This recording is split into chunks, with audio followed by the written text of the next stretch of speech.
Hello everyone, good morning everyone. आज से हम लोग डिस्कस करने जा रहे हैं वेक्टर एंड स्केलर का रिवीजन लेक्चर। और हम लोग पूरी तरह से जितना भी आपको क्लासेस से वेक्टर कराया गया उन सभी चीज़ों का हम लोग कंप्लीट रिवीजन कर लेंगे।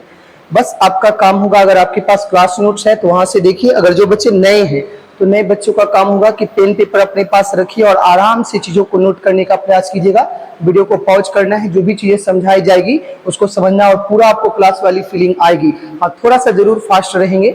अच्छा, एक चीज़ और है कि जो भी लोग वेक्टर स्केलर सब जगह सभी क्लासेज में हो रहा है, अगर कोई भी फ्रेंड को थोड़ी सी दिक्कत होती है तो आप उन्हें वीडियो शेयर कर सकते हैं। और ये लेक्चर कम से कम वीक में आपको 3 मिलेगी, और हो सकता है 3 से ज़्यादा मिले तो मिनिमम 3 मिलेगी, क्योंकि और कुछ 12th वाले बच्चों के लिए वीडियो बनाना होता है और भी कुछ जगह हैं। तो चलिए बहुत ज़्यादा बातें नहीं करते, चीज़ों को शुरू करते हैं। टॉपिक का नाम है वेक्टर एंड स्केलर। तो जैसे ही अगर वेक्टर एंड स्केलर की बात करते हैं तो देखिएगा, अगर वेक्टर एंड स्केलर की बात किया जाए तो हम सबसे पहले हम लोग जानते हैं कि जितनी भौतिक राशियां होती हैं उनको देखते हैं कि कैसे कैसे क्लासीफाई किया गया है। बेसिक चैप्टर मैंने आपको अच्छे से पढ़ा दिया है, फर्स्ट चैप्टर, जिसमें मैंने बहुत सारी चीज़ें आपको बताई है। और ये भी कहा जाए तो फिजिक्स पढ़ने के लिए एक बैकबोन है। अगर आपको वेक्टर स्केलर की समझ नहीं है तो आप फिजिक्स में बहुत सारी चीज़, मतलब फिजिक्स में अच्छी चीज़ आप पढ़ ही नहीं पाइएगा। इसलिए वेक्टर स्केलर को जितना बेहतरीन ढंग से हो सके आप आराम से चीज़ों को नोट करने का प्रयास कीजिए, समझने का प्रयास कीजिए। 8 से 10 घंटे के लेक्चर्स होंगे टोटल, 8 से 10 वीडियो मिलेंगे आपको। उन सभी वीडियो के आधार पर अगर आप अच्छे से पढ़ लेते हो तो सारा आपका कॉन्सेप्ट भी क्लियर हो जाएगा। और साथ ही साथ आपको इस लेक्चर के फिनिश होने पर, यानी इस टॉपिक के फिनिश होने पर कम से कम 30 या 35 न्यूमेरिकल हम अपनी तरफ से करा देंगे। उतना न्यूमेरिकल आप कर लीजिएगा तो पूरा का पूरा वेक्टर आपका कंप्लीट हो जाएगा। इसके सिवा एक्स्ट्रा आपको कुछ नहीं पढ़ना है। हाँ, एक बात श्योर है कि सिर्फ इसे ही पढ़ने से सारे क्वेश्चंस नहीं बनेंगे, पढ़ लेना है, क्वेश्चंस बना लेने हैं, तब जाकर के आपको एचसी वर्मा या जो भी अच्छी बुक्स हैं, या सबसे अच्छा तो मैं बोलूंगा कि कॉम्पिटिटिव एग्जाम्स जैसे आईआईटी, मेडिकल, नीट, ये सब में आए क्वेश्चंस को करिए। अगर कोई भी दिक्कत होता है तो आप हमें इस नंबर पर 6299496303 इस पर आप क्वेश्चन भेज दीजिएगा। अगर लगेगा कि अच्छा क्वेश्चन है तो मैं उसे यूट्यूब पर ही, इस चैनल पर ही आपको करवा दूंगा डाउट सेशन करके। तो चलिए, ये रहा हमारा बेसिक सा इंट्रोडक्शन। अब चीजों को शुरू करते हैं। पहले हैच देना है और लिखना है कि all the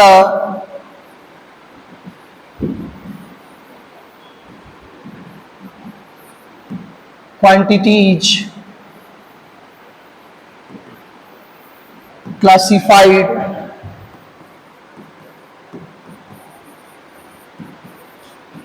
into 3 parts on the basis of direction. कहने का मतलब है कि सभी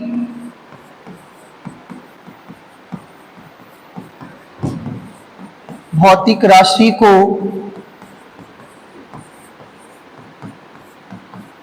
दिशा के आधार पर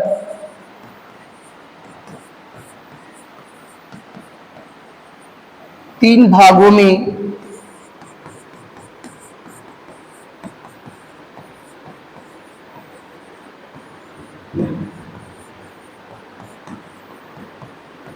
विभक्त किया जाता है। यानी कि जितनी भौतिक राशि है, तो आपके मन में कुछ सवाल आ सकता है कि क्या होती है भौतिक राशि, क्या होती है फिजिकल क्वांटिटी।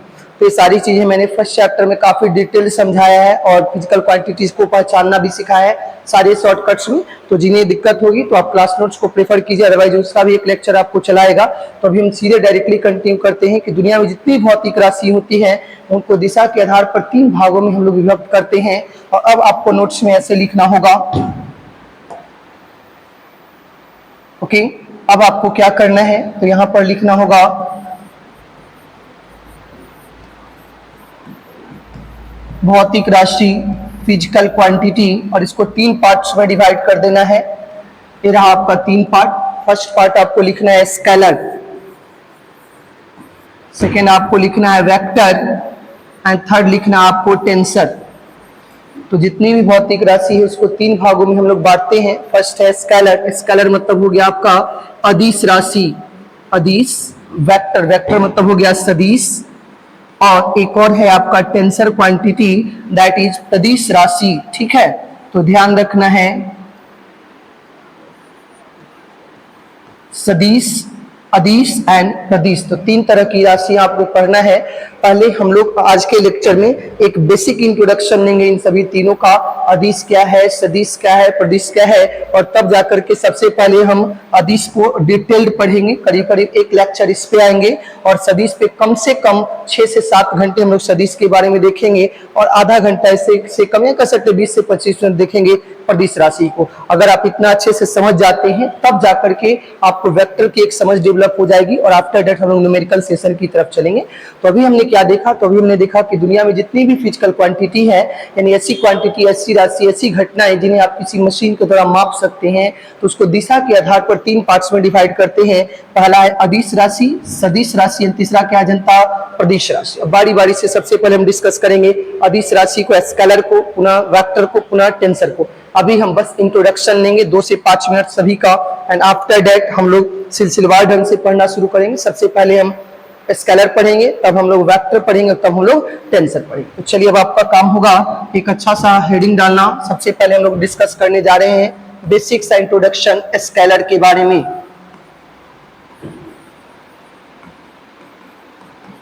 स्केलर क्वांटिटी, अदिश राशि, ठीक है। आइए जरा देखते हैं अदिश राशि के बारे में। फर्स्ट पॉइंट क्या होता है, तो कहता है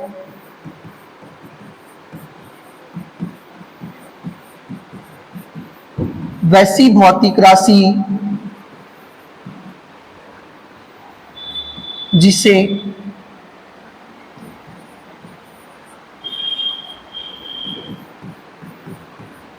व्यक्त करने के लिए, समझने के लिए या कार्य को पूरा होने के लिए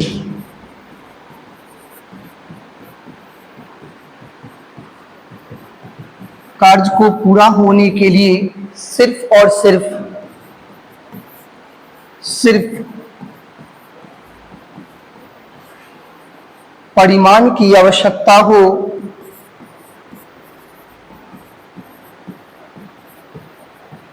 सिर्फ परिमाण की आवश्यकता हो, तब वह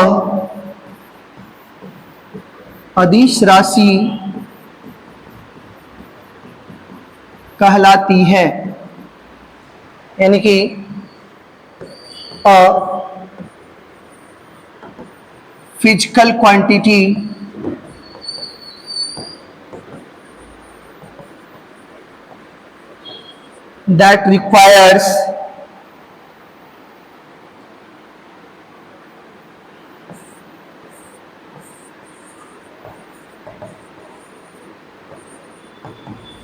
that requires only magnitude for its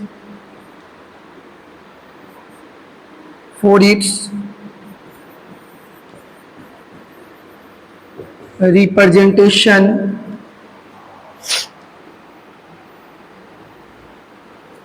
चलिए अब जरा सा समझते हैं।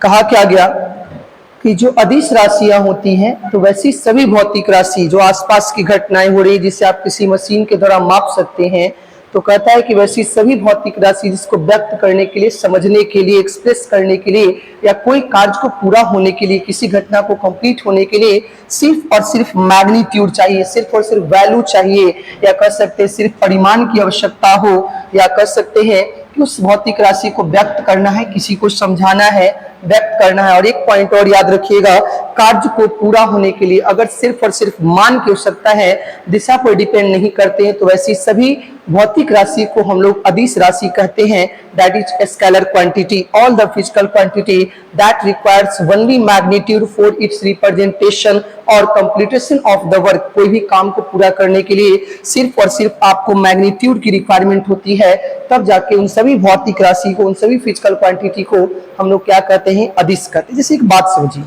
कहने का क्या मतलब है कि कोई भी कार्य आपको पूरा करना है। जैसे फॉर एग्जाम्पल मान लेते हैं कि यह एक दुकान है, यह एक शॉप है, और आप यहाँ पे खड़े हो। आपकी मम्मी ने आपको कहा है कि जाइए और जाकर के दुकान से, ये जो शॉप है हमारा, तो शॉप से शुगर लेके आइए।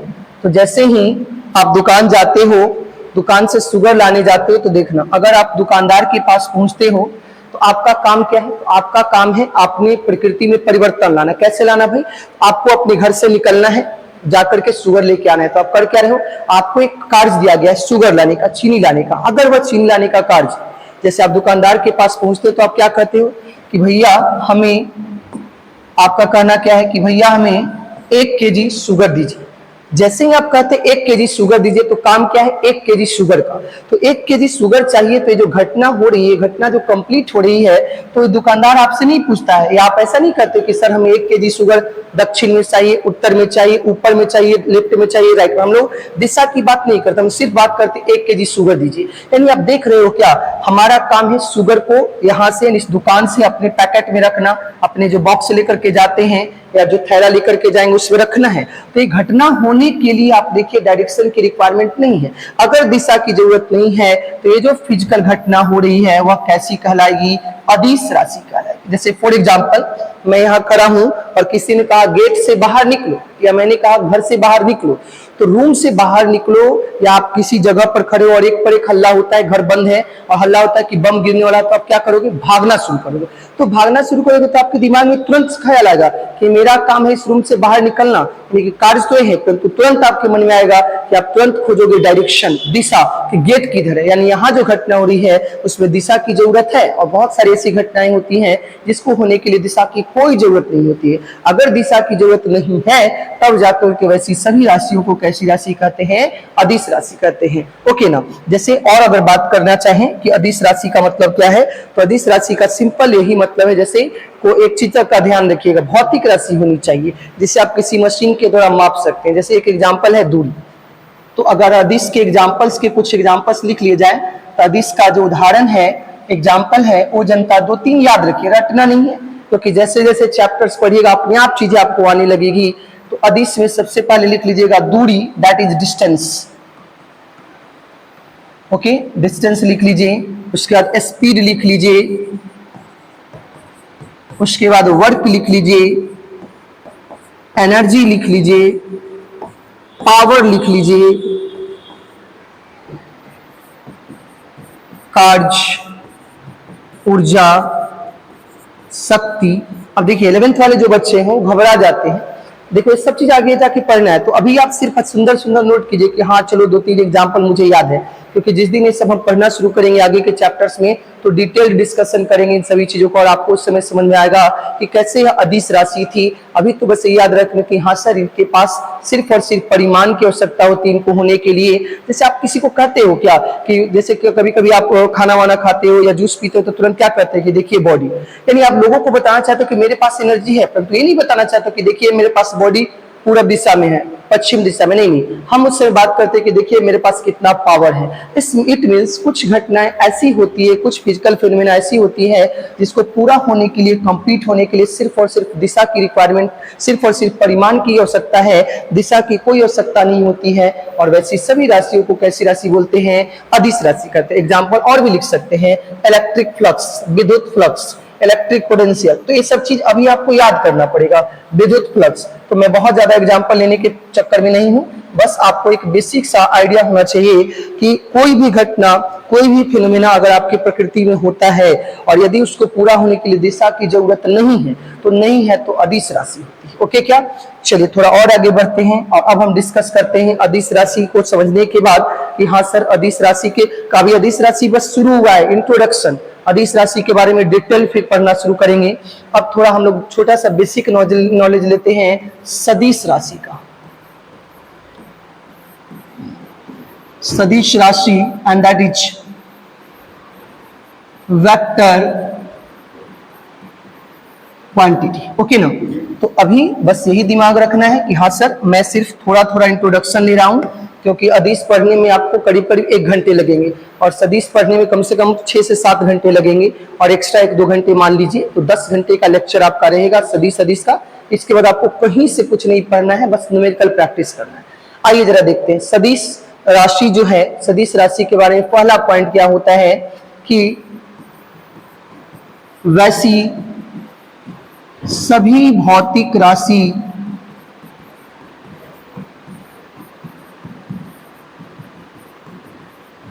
जिसके पास क्या क्या हो जनता, तो जिसके पास परिमाण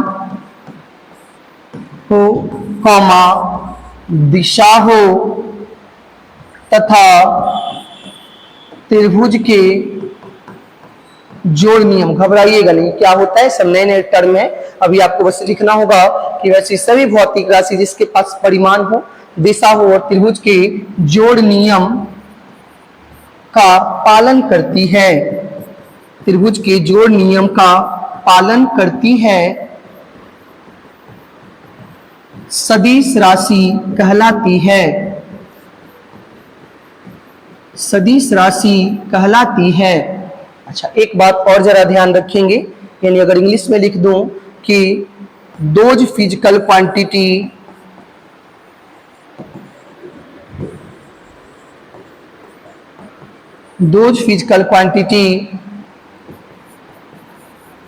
विच हैविंग, यानी वैसी भौतिक राशि जिसके पास क्या क्या होना चाहिए, तो पहला मैग्नीट्यूड होना चाहिए, दूसरा डायरेक्शन होनी चाहिए, एंड तीसरा क्या है भाई, तो follow the triangle law of vector addition, follow the triangle law of vector addition. Okay ना। तो अब हम लोग पहले इस बात को समझते हैं कि वैसी भौतिक राशि जिसके पास क्या क्या हो, परिमाण मतलब कुछ वैल्यू, जैसे मान लेते हैं आप गाड़ी चलाते हो, तो गाड़ी चलाते समय देखिएगा जैसे एक्सीलरेटर देते हैं तो आपका जो स्पीडोमीटर एक वैल्यू दिखाता है कि 50 का स्पीड है कि 60 का स्पीड है, या किसी से हम कोई चीज लेते हैं कि भैया 1 kg शुगर दीजिए, 1 kg वाटर दीजिए, दूध दीजिए, मिल्क दीजिए, तो उन सभी चीजों में आप एक मान बता रहे हो, तो उसी को हम बोलते हैं परिमाण, या और इंग्लिश में मैग्नीट्यूड। साथ ही साथ डायरेक्शन होनी चाहिए, और एक नया टर्म है त्रिभुज का जोड़ नियम, या इसको इंग्लिश में बोलते हैं triangle law of vector addition को फॉलो करना चाहिए। तो पहले तो एक इंट्रोडक्शन ले लीजिए कि ठीक है सर, वैसी सभी भौतिक राशि जिसके पास मान हो, दिशा हो और साथ ही साथ क्या है भाई, तो वह त्रिभुज के जोड़ नियम का पालन करती है। अब एक पॉइंट इसमें और एक्स्ट्रा सब लोग को लिखना पड़ेगा, एंड दैट एक्स्ट्रा पॉइंट क्या है, तो स्टार लगा के लीजिए, लिखिएगा the direction of vector quantity, the direction of vector quantity is fixed। ये बहुत इंपॉर्टेंट पॉइंट है कि जो हमारा सदिश राशि होता है ना, सदिश राशि की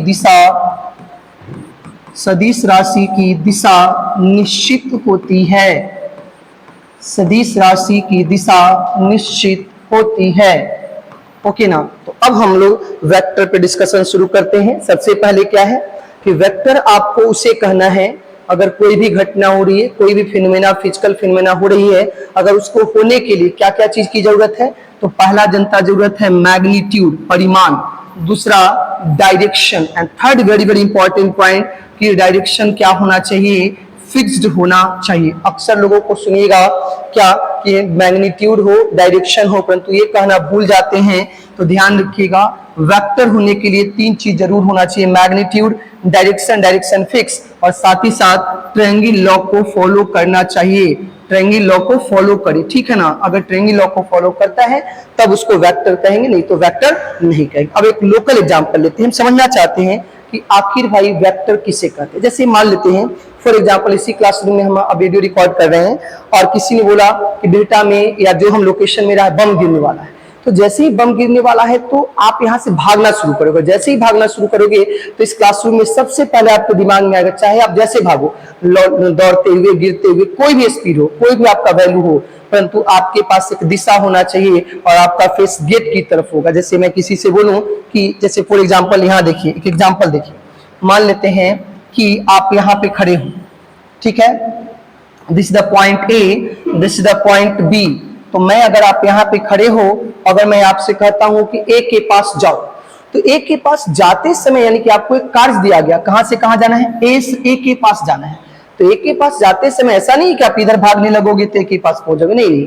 अगर आपको ए के पास जाना है तो चाहे आप पैदल धीरे धीरे जाओ जनता, या किसी स्पीड से जाओ, जैसे जाओ, हमें उससे नहीं मतलब है, परंतु चलते समय आपके पास एक वैल्यू होगा कितना का स्पीड है, और साथ ही साथ एक फिक्स डायरेक्शन होगा। जैसे मैं मान लूं ऊपर नॉर्थ है, नीचे साउथ है, इधर ईस्ट है और इधर क्या है, वेस्ट है। तो मैं बोलूं कि अगर आप ए के पास जाना चाहते हो तो आपके पास एक वैल्यू होना चाहिए। ऐसा नहीं कि बस चुपचाप खड़े रहेंगे तो नहीं पहुंच पाइएगा। अगर आपको यहां जाना है तो सबसे पहले आपको एक वैल्यू लेना होगा, कोई ना कोई मान होना चाहिए, और साथ ही साथ आपके पास डायरेक्शन, दिशा होना is not important, very very important point, कि सदिश के पास दिशा होना जरूरी नहीं है, निश्चित दिशा होना जरूरी है। क्यों जनता? क्योंकि देखो अगर ये आदमी, अगर ये बच्चा, अगर ये स्टूडेंट है जो इधर जा रहा है, तो देखो इसके पास कुछ न कुछ तो वैल्यू होगा, और इसके पास एक डायरेक्शन भी है वेस्ट, परंतु काम पूरा नहीं हो रहा है। इसीलिए कहा जाता है कि कोई भी सदिश को, कोई भी फिजिकल क्वांटिटी को आप सदिश तभी बोलिएगा जब मान हो, दिशा हो और दिशा निश्चित हो।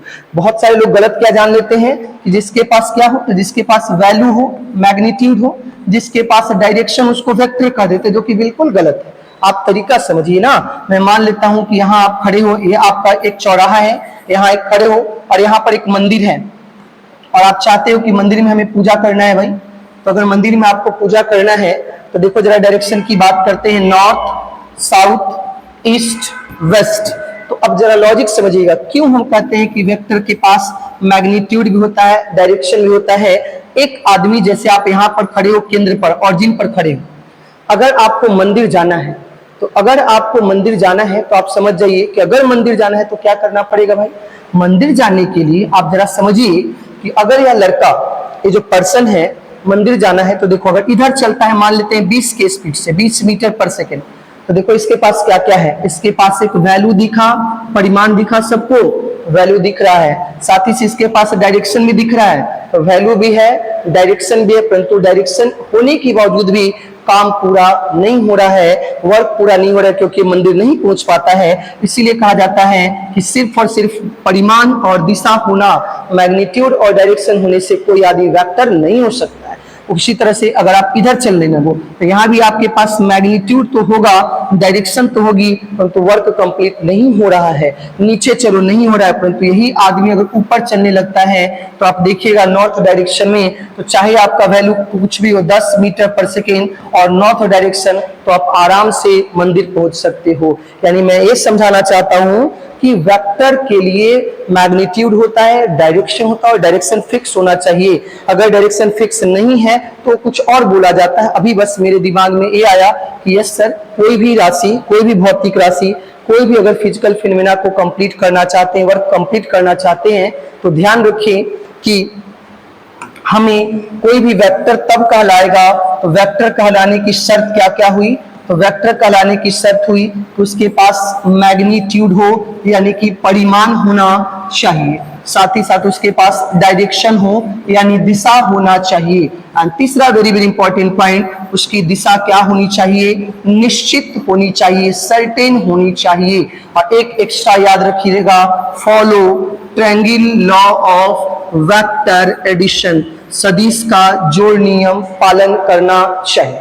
अब इतनी सारी बातें जिसमें होगा उसी को वेक्टर कहेंगे। जैसे अगर आप घर से सुबह सुबह अपनी कोचिंग के लिए या किसी चीज के लिए निकलते हो, तो चाहे आप बस से आओ, ट्रेन से आओ, साइकिल से आओ, किसी चीज से आओ, आपके पास एक परिमाण है, आपका एक स्पीड है, परंतु ये फिक्स है कि आपकी दिशा निश्चित होनी चाहिए, तभी आप कोचिंग पहुंच पाओगे।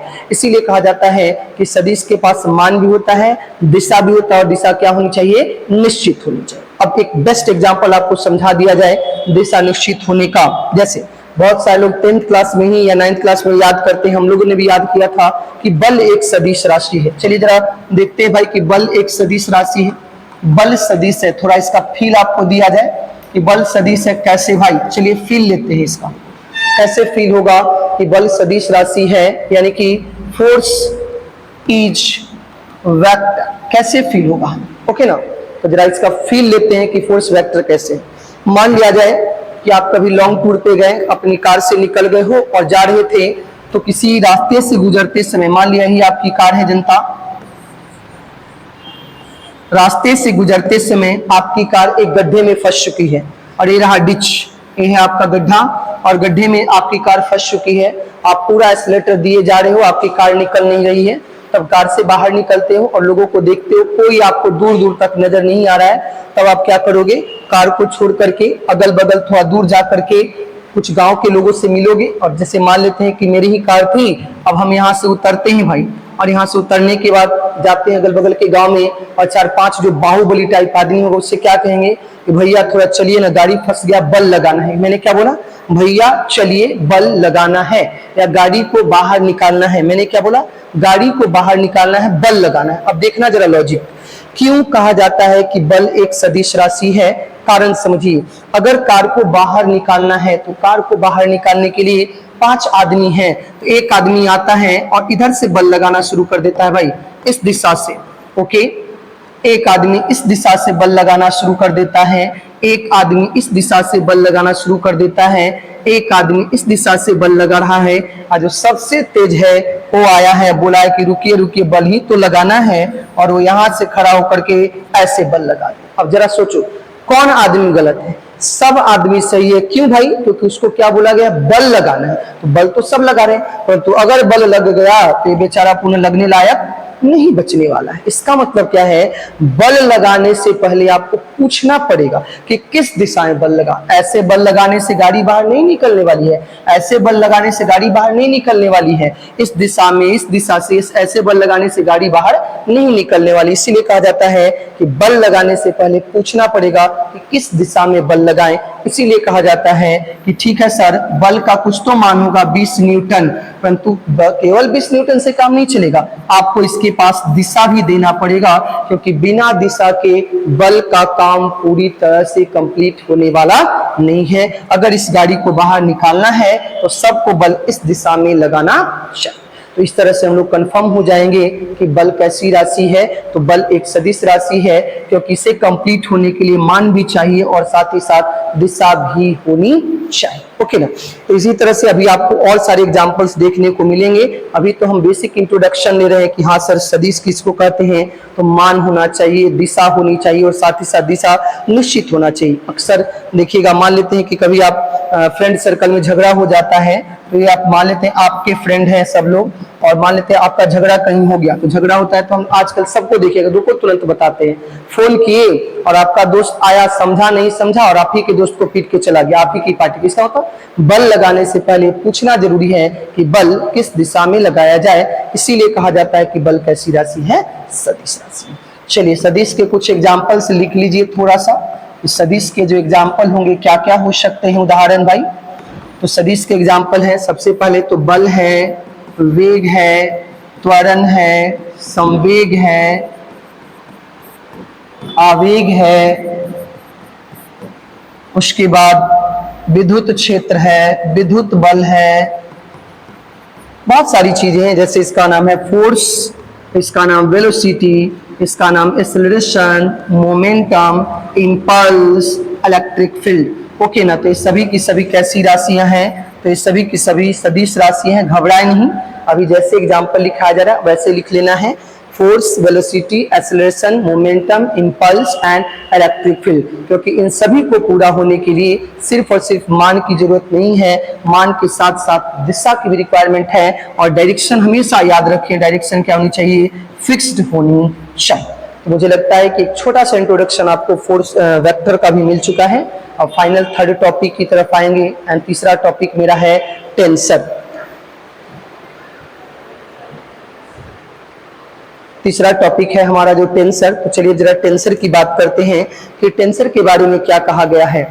देखिए जनता, टेंसर, ताकि अगले लेक्चर से हम लोग सबसे पहले स्केलर को खत्म करेंगे, स्केलर का सब सारा ऑपरेशंस कर लेंगे कि स्केलर के साथ क्या क्या होता है, कैसे एडिशन होता है, सब्सट्रैक्शन होता है, जोड़ घटाव गुना भाग कैसे स्केलर्स का किया जाता है। क्लियर ना? तो चलिए हम बात करते हैं तीसरी quantity, and that quantity is tensor, that is प्रदिश राशि, प्रदिश। ओके ना, आइए जरा देखते हैं, ज्यादा नहीं 10 से 15 मिनट, 5 मिनट लगेंगे, 5 से 8 मिनट में वीडियो आज का लेक्चर भी फिनिश हो जाएगा और आपको प्रदिश के बारे में थोड़ी सी जानकारी भी हो जाए। चलिए देखते हैं, प्रदिश राशि के बारे में कहा जाता है all the physical quantity that having magnitude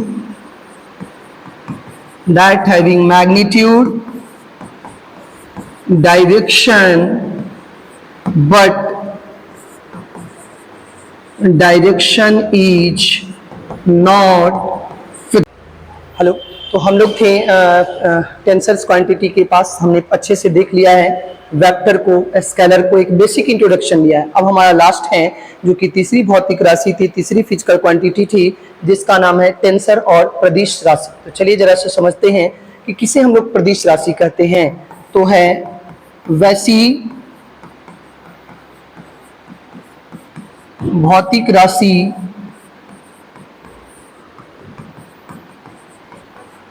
जिसके पास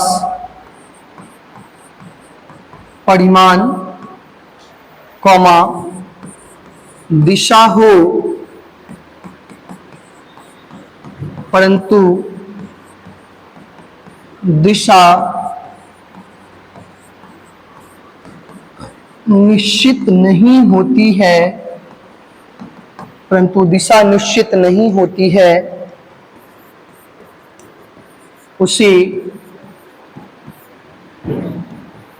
प्रदिश राशि कहते हैं। यानी कि अगर इंग्लिश में लिखना चाहें तो देखिएगा कि कहा क्या गया है कि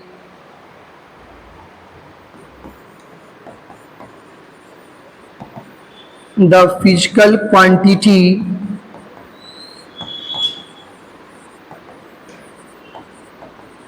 that having magnitude, comma, direction but direction is not fixed। अब बात को समझना पड़ेगा।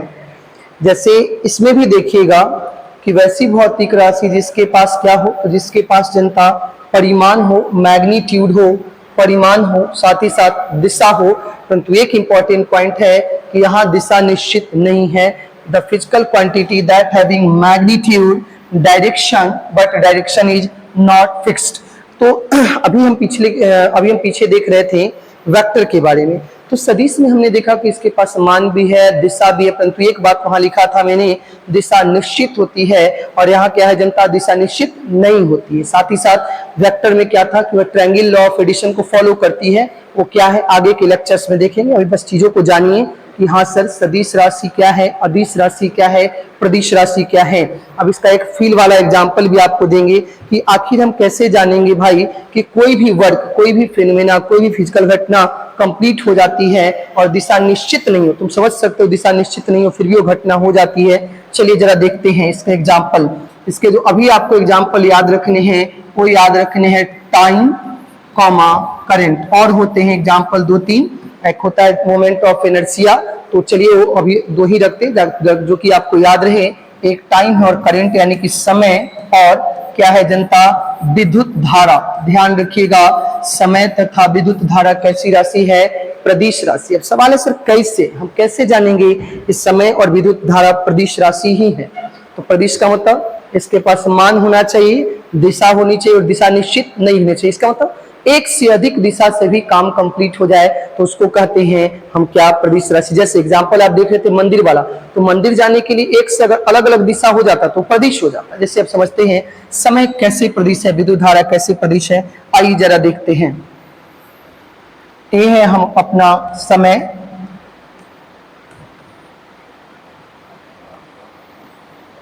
ओके ना।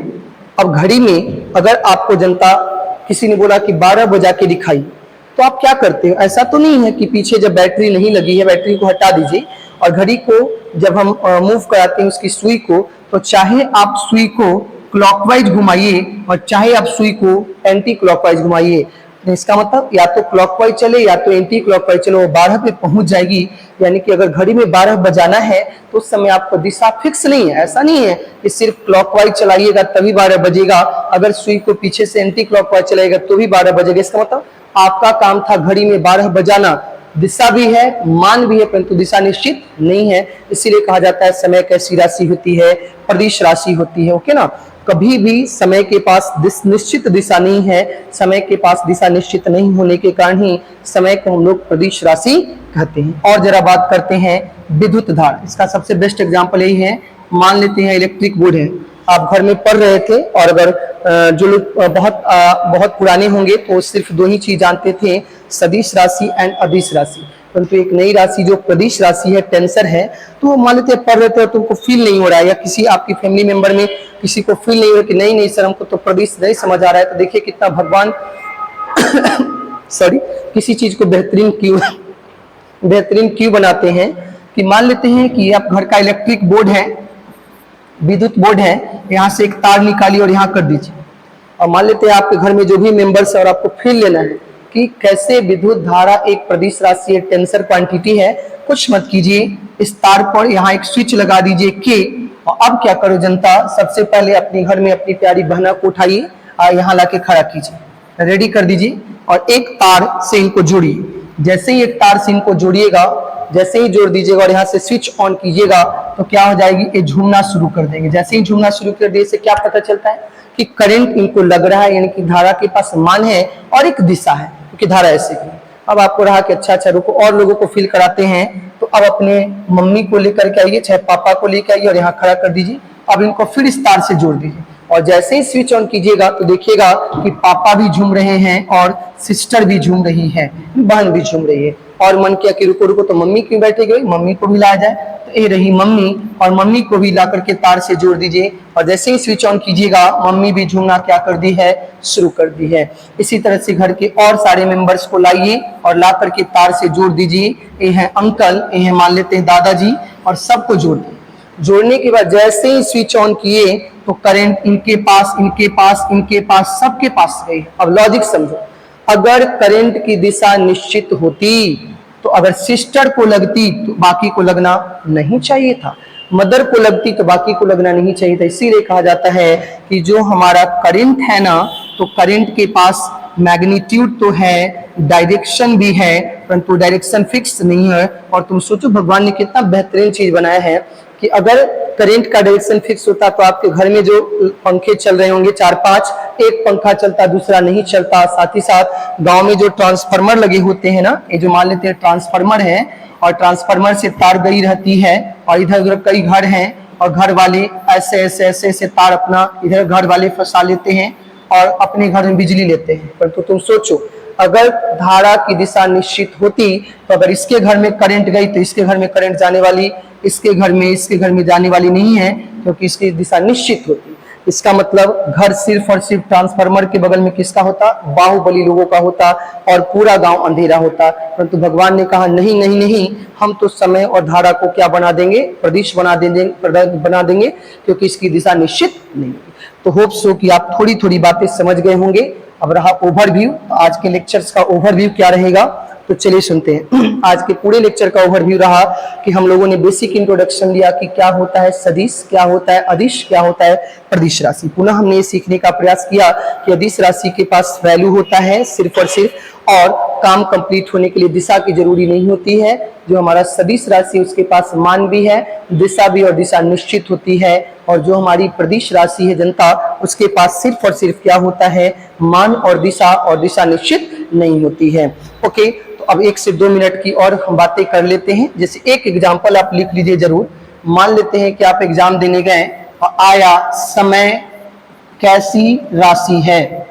क्वेश्चन क्या है, समय कैसी राशि है, और ऑप्शन रहा आगरा, बॉम्बे, कोलकाता, दिल्ली। सिर्फ अगर मान लेते हैं 2 ऑप्शन रहा, एक रहा सदिश और एक रहा अदिश, यानी कि वेक्टर और स्केलर। उसी तरह से क्वेश्चन रहा कि धारा कैसी राशि है, धारा राशि है, और यहाँ देखिए फिर से ऑप्शन देखिएगा आगरा, बॉम्बे। एक रहा वेक्टर, स्केलर, 2 ही ऑप्शन है। मान लेते हैं सदिश और यहाँ रहा अदिश। तो ध्यान रखिए, अगर सिर्फ 2 ऑप्शन रहेगा तो आपको जाना है अदिश के साथ। ध्यान रखिएगा, किसके साथ जाना है, अदिश के साथ। परंतु अगर इसी क्वेश्चन में रहता कि समय राशि है, टाइम इज ए क्वांटिटी, समय कैसी राशि है, और इसमें 4 ऑप्शन रहता, Agra, Bombay, Kolkata, Delhi, vector, scalar, tensor and none of these. तो आंसर क्या लगा, क्या आना है, टेंसर। उसी तरह से पूछता धारा कैसी राशि है, तो धारा कैसी राशि है, तो ये सब ऑप्शन पर डिपेंड करेगा। अगर पूछता कि करंट इज ए क्वांटिटी, पहला है वेक्टर, दूसरा है स्केलर, तीसरा है टेंसर एंड चौथा है नन ऑफ दिस। तो याद रखिएगा, अगर प्रदेश दिया है तो आपको प्रदेश के साथ ही चल, ओके ना। तो इस तरह से आज के लेक्चर को हम लोग यहीं रखने का प्रयास करेंगे। होप सो की चीजें आपको समझ में आई होगी। कोई भी दिक्कत होगा आपको मैंने अपना नंबर दे ही दिया है, ये नंबर है 6299496303। बाकी और भी जो फ्रेंड आपके क्लास नहीं कहीं कर पा रहे हैं, कोई दिक्कत होगी तो आप उन्हें भेज दीजिएगा जो बिहटा के लोकल होंगे। अगर उनको कभी दिक्कत होगी तो कोई भी कंफ्यूजन है तो ऑफिस में भी आकर के पूछ लेंगे, अदरवाइज आप यहाँ से चीजों को कंटिन्यू कर लीजिए। चलिए, तो यहीं तक चीजों को रखने का प्रयास करेंगे। अपने फ्रेंड को भी शेयर कर सकते हैं अगर आपको लगता है कि हाँ ये बेनिफिशियल वीडियो है। चलिए ठीक है, thank you everyone, bye everyone, bye bye.